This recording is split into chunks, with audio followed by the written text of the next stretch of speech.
G'day guys, this is just a quick one on migraines and headaches. Let me just share this study. Okay, we're now looking at this study which was done in Germany. So it was received and accepted back in 2003.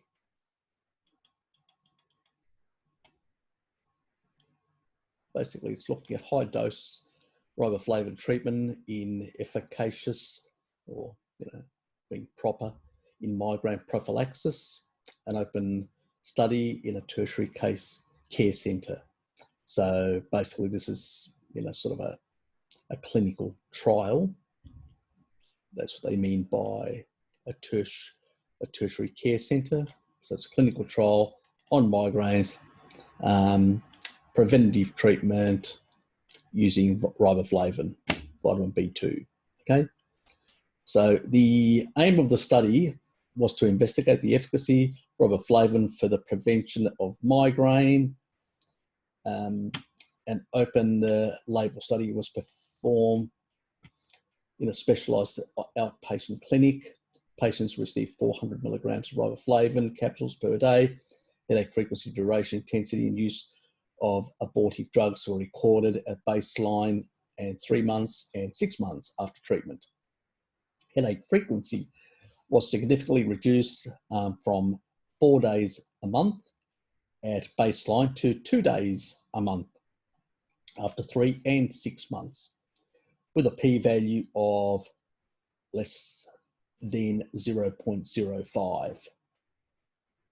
It's not bad, statistically speaking. I do prefer when it's in the thousands rather than the hundreds, but it's still, it's a small sample group, which is the thing, needs to be taken into consideration. But they're only looking at one factor, which is important to understand. When you're looking at one variable, not multiple variables, we can see a dose, dose dependency. So if you increase something or decrease something, you get a certain result. The use of abortive drugs decreased from 7 units to 4.5 units a month. So the drugs that they were using, they were actually reducing at the same time after 3 and 6 months of treatment. So the p-values in that sort of correspond in similar ways. So we can say in both directions, it seems to basically, while they're reducing the drug and increasing the riboflavin seems to basically be improving. So this is reducing the amount of drugs and getting a better result.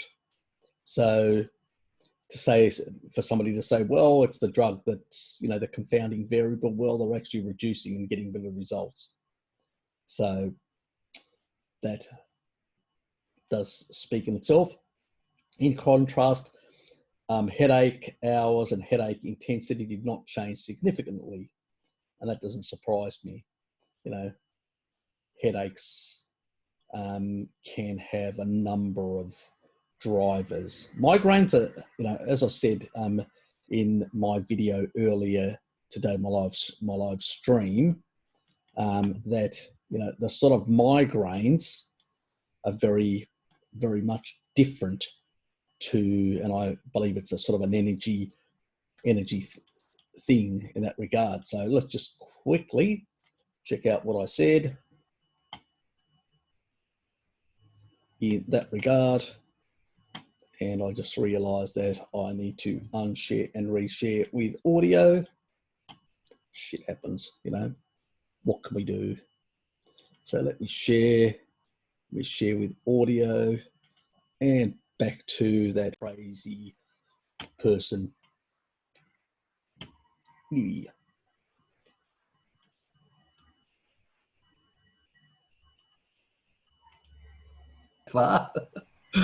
Prescribes raw dairy to me. Guess what? Almost daily migraine have suddenly stopped. Well, there you go. Good to hear. Good to hear. It's probably some of the B vitamins. That's what it is. You're probably riboflavin is a big player in energy metabolism. So I find a lot of people, when they actually do raw milk, all of a sudden, you know, migraines, headaches, issues like that seem to just magically go away. And that's enough of that. That guy had enough of him. So, continuing. In addition to a number of abortive anti-migraine tablets, was reduced, as I said earlier, from 7 to 4.5. In line with previous studies, our findings show that riboflavin is a safe and well-tolerated alternative in migraine prophylaxis. Because, as I said, headaches can be due to, pinched nerve. They can also be due to a gallbladder issue. They can be for a number of reasons. The reasons are so varied. But when it comes to migraines, it's an electrical. It's basically something happening in the brain. Mechanistically, we haven't actually worked out exactly all the mechanisms. But we know that it has to do, with that redox potential. It has to do with energy production, and that's where even these people are sort of focused. So the prophylactic treatment of migraine remains challenging. So, they see there's a challenging problem. A host of drugs is available for preventative, are available, should have said, but German to English translation can be a problem, to migraine treatments, but their use is often limited by side effects and the lack of tolerability, ability to tolerate things. And that is true. A lot of these sort of drugs, because drugs they don't work with the body, they tend to sort of close off certain calcium channels. They tend to, try to stop certain things from working this way or that way, or, interfere with a whole lot of things. It's the same thing with the blood pressure tablets and all that. I mean, all you need to do is just go low carb, lower your insulin, and basically eat appropriate foods and, more taurine, more, things like that, choline, and you drop your blood pressure quite a bit, as you've seen from my shit. But, it is better to avoid these sort of things. Anyway, I think they get in the way sometimes. Anyway, but that's me. In addition, little is known about the mechanisms by which prophylactic agents exert their effects on migraine prevention. And that's what I said earlier, basically we don't understand mechanism. So I can't tell you, that this is the mechanism because we haven't proven it. So I don't know the mechanism, but I do know that riboflavin, I've been saying it for ages, is very important in basically the redox potential in methylation as well, because it's really important to basically, I think, headaches, migraines and all that, maybe, it's not only an electrical sort of thing, but also basically, a certain level of toxicity that can't be cleared out properly because of, methylation issues. It could be multi-pronged in that regard. But since when it comes to a lot of these issues, riboflavin seems to improve these things throughout the whole body, I think there is something there. It's just we haven't worked it out. So migraines with or without auras. So basically, intercalary reduction of phosphorylation potential in the brain and muscles. So your phosphorylation, when you're talking about total phosphorylation, you're talking ATP, ADP, and phosphate. And that potential has to do with a certain types of amount of, kilocalories 16, when there's a lot of, I'm trying to remember there, 16 point something per mole ATP, when there is reduced amount of phosphate, and because it's bound, and then there's more ATP, and when there's less, it's much lower, but I can't remember what it is for something, but unimportant, biochemistry numbers, trying to remember all this shit. But basically, the redox potential is, you guys, I understand, I've explained it before, about, that sort of handing over the electrons and stuff like that, and making sure that electron chain works, pumps work, and basically you push the redox, you get the proton, the potential at the inner layer, and you can just push it through and actually create energy through ATP. So I've explained that before. I'm not going to go over that sort of shit again. So basically, they have seen that it's important for, the phosphorylation potential of the electron chain. So they've actually seen that as a very important thing. It's what I was saying earlier about the energy production. Riboflavin is a precursor to two coenzymes, flavin mononucleotide and flavin adenosine dinucleotide. And I've already discussed those in the other video. So you can see, all these, there are similar pathways for a lot of these sort of things. Energy plays a big role. The more we fuck up with energy in the long run, the more problems we get. That's why you hear me umming and ahhing about deuterium constantly. It's not accidental, okay? I get really vicious about deuterium, and there's a good reason for it. If you want energy, because once you fuck up your mitochondria in the long run, it's really hard to restore good mitochondrial function. Believe me, I've been dealing with people that have got intractable situations. So, trying to find, it's like chasing your tail, trying to find a way back. So it isn't easy, believe me, guys. So you want to avoid damaging your body. These are involved in the transfer of electrons in oxidation reduction reactions. Yep, stuff that I've been talking, redox potential, stuff like that, blah, blah, blah. Patients with mitochondrial encephalomyopathy, lactic acidosis, stroke-like episodes, blah, blah, blah, shown a reduction in mitochondrial energy metabolism and experience headaches similar to headaches in migraines, because it's an energy production issue, So, but all the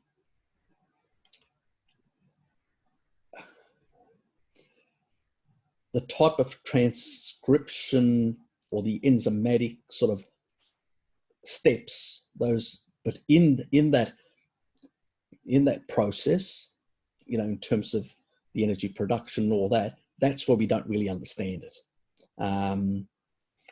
If we knew, we could probably do biohacks. There may be things that can upregulate certain pathways. We know certain compounds can affect parts of the actual, the Krebs cycle, lipolysis, glycolysis, all these different parts. Certain compounds can have an effect on them.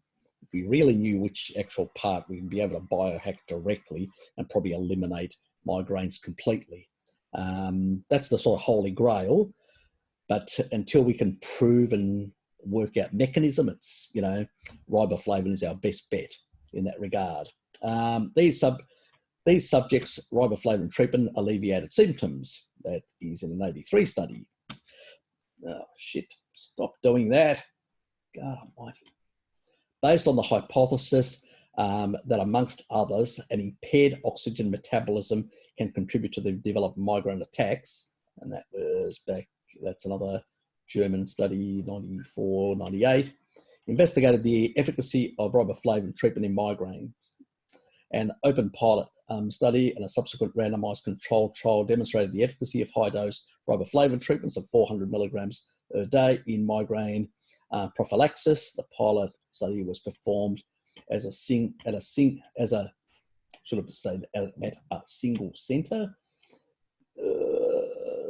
study, while the subsequent study was a multi-center study.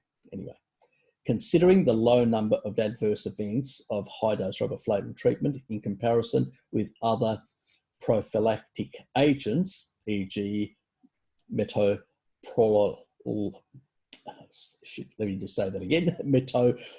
low caused side effects in 39.3% of patients, and that is in that study.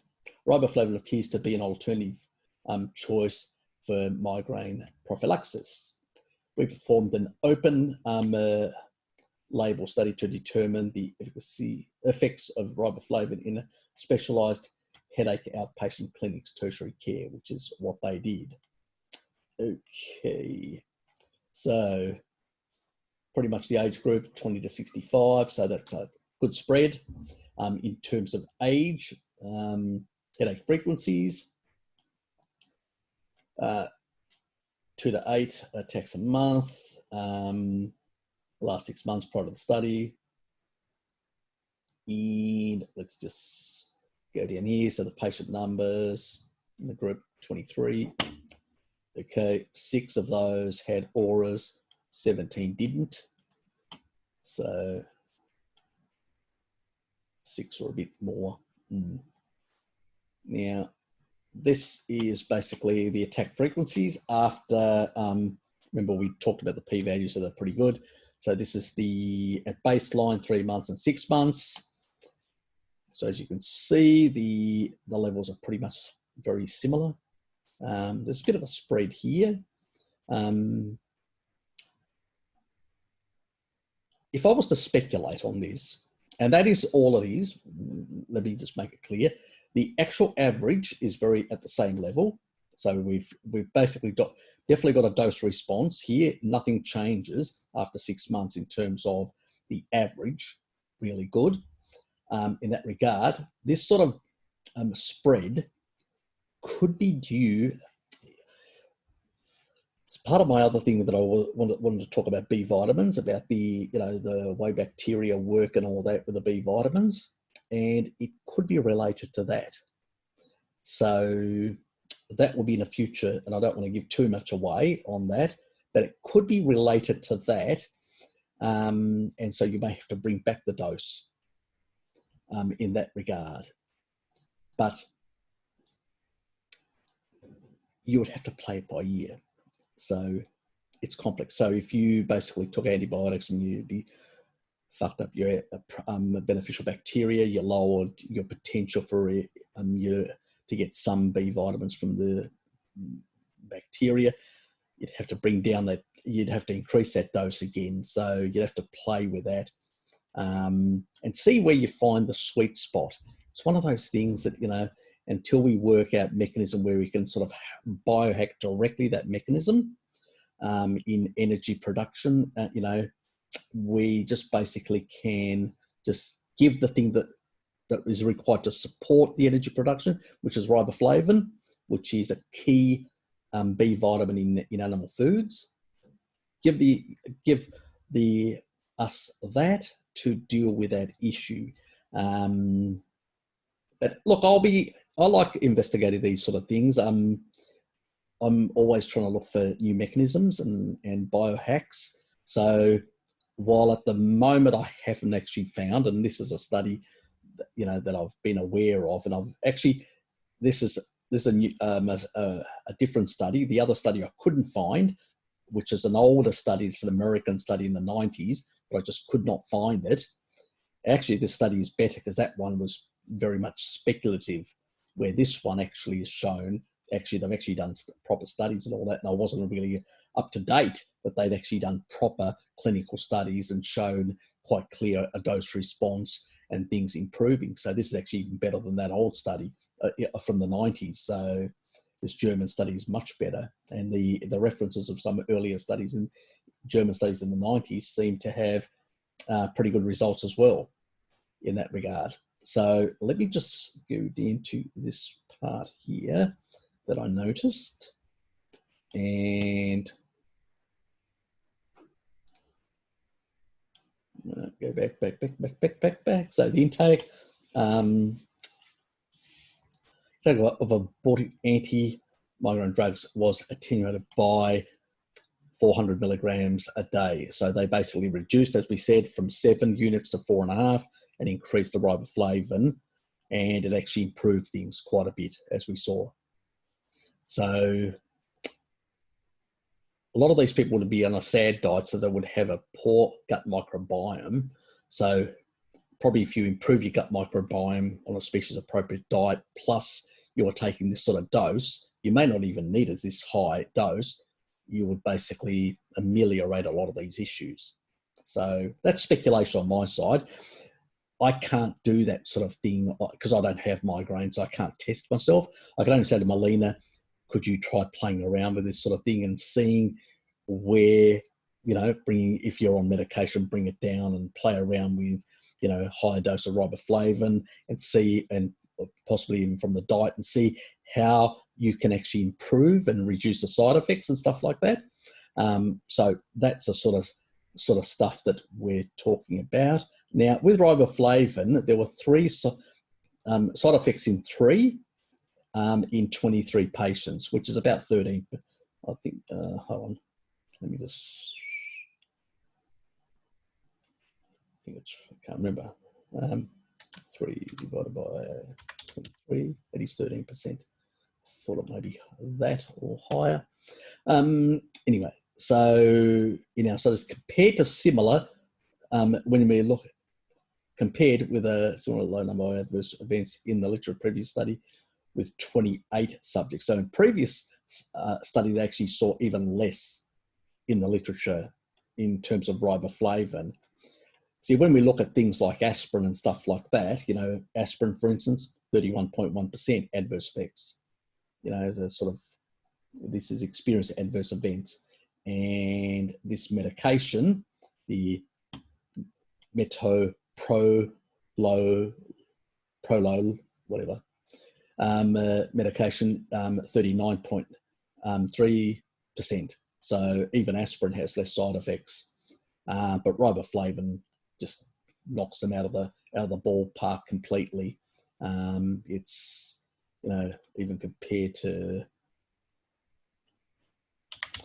31.1, so it's about 40% of the side effects of aspirin, and a third of from the medication. So substantially better, less side effects, and basically, and also remember those people were still taking some of the medication. So is it the riboflavin, the high dose riboflavin, or is it still the 4.5 units of the medication? So we don't know.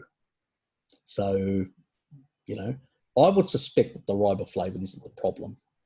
These side effects are due to that medication. So some of those people, as the medication goes, so 4.5 units is still pretty high compared to 7 units, but it's still, it's still more than half. So where is 4.5 units to 4.5, what about 7? It's nearly 2/3, nearly. So it's still quite high. And these 3 adverse effects could be due to that level of medication still. I suspect if you increase the riboflavin, in particular with foods, animal-based foods, these people will be very piss poor with animal-based foods that have piss poor status in terms of their riboflavin intake, their bacteria that they support will be piss poor. So there's a whole lot of reasons, so the type of beneficial bacteria, the bifidobacteria, the lactose type bacteria, they tend to produce more B vitamins. They tend to basically grow when the environment is more acidic, which is what an animal-based diet creates, that environment. So you end up with more of these beneficial bacteria. So ultimately, I think you will get to it. You could get to a stage where you didn't need to supplement at all. And even, Melina has actually noticed, milk, and because it's very high, milk is really high in riboflavin compared to a lot of things. So you don't have to drink, you can drink 1 big glass and you got all your riboflavin for the day. That's the RDA just from the glass of milk. You eat some meat and all that, and you add 1 of that, you could be up to 2-3 times, and very quickly it just could be the level where you need it from the diet only. If you get a bit more from the bacteria, you're done, potentially. So that's speculation on my side. You know, I'm honest about that, but there is that possibility. You know, in summary, they basically say we could show the efficacy. That means that it's not harmful, that it's fine. Efficacy of riboflavin in an outpatient clinic for tertiary care.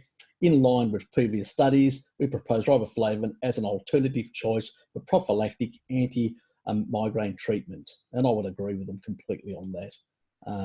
Safest way to go. People with migraines, I would say, play around with the foods and try to build up your beneficial bacteria in your gut, and then supplement with smaller amounts of doses, because there can be, you know, too much of anything can actually, you know, and then play with the doses of any supplement until you eliminate the problem, sort of thing is what I'm saying. And it will be different between people because of genetics and a whole lot of things. And so I don't want to give one standard thing. I just want to say, eat a species appropriate diet, make certain types of adjustments, and see where you can actually position yourself where you're getting the best results. That would be my approach. Pretty much with, you know, when we're looking at, you know, trying to get stuff in, you know, focus on trying to get good species appropriate foods, because, you know, it's very easy for us to basically go for the wrong things. And I'll just basically share this again, just as a reminder for you people. Foods high in riboflavin, and I'll go right to the bottom. I've already done this in the previous video. You know, basically, get your fucking steak, get your bloody milk. You know, it's not basically complicated. So get some eggs in there and stuff like that. And then, you know, if you've got, you can play around with some of the bacterial, you know, looking, potentially that Reuteri is really good because it can actually bring down the pathogenic types, providing the space for the bifidobacteria and the other beneficial bacteria to grow back again. So, and because I would also include some organ meats, and the organ meats are very high in B vitamins, and those B vitamins will tend to allow those bacteria to basically increase those beneficial bacteria. So I would do that as well to improve my microbiome production of B vitamins. You know, really important to support those healthy acid-loving bacteria, those beneficial ones like the bifidobacteria and all that. We don't want the firmicutes and all the other shit, which is also obesogenic, and increasing appetite and fatness and all that, and getting you to eat the wrong foods, the nasty little bacteria, firmicutes, that the vegetards love to grow with their species in appropriate diet. So, you know, these are the sort of things you can do. Let's just fucking stop that. Back to me. Your friendly face, or yes. Anyway, so I hope you enjoyed that. People that have got these sort of issues with migraines and, you know, severe headaches and whatever else. I hope that sort of clarified things and is helping you guys sort of realize the potential of that nutrient density and the importance of, you know, the animal foods in your diet to get the sort of stuff we need to basically improve our health. Anyway, see you guys. Oops.